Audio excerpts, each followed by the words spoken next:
Kita orang boleh pilih tau. Kita orang nak ada logo team apa tau dekat profil kita orang. So tak jadi doh. Benda yang KOL tu sebenarnya boleh pilih team doh. Boleh bermasalahnya. Pro player tak ada guys tau. Kalau kau tengok pro player tak ada tau. Tak serius pro player tak ada. SRG ke Fik? Aku SRG doh. Aku SRG. Sumpah kau tengok macam zone kan. Nampak dia tak ada logo flash tau. Nampak? Dia tak ada logo flash tau. Dia logo MPL je. So memang gila lah kita orang. Okay, tengok Yums tengok Yums Yums tu tak ada logo SRG tu. Nampak? Yums logo MPL. Nampak? Gila lah. Tengok Skies, logo MPL juga. Tapi gua SRG bro. Gua SRG bro.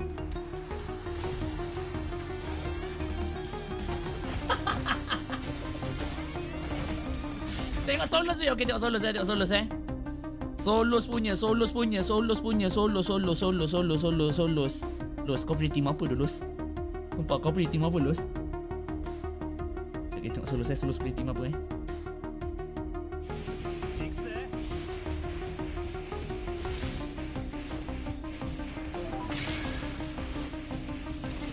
Solos tak pilih doh. Dia nak natural guys. Dia nak natural MPL doh. Hai, si Solos tak pilih doh. Si Solos tak pilih doh guys. Mun. Anjay flash.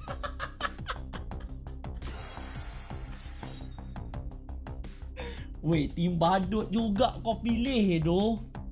La ilaha illallah Simon doh. Asal kau pilih tim badut doh? Apa lagi Wandi ada ke Wandi? Wandi tak ada. Itara ada.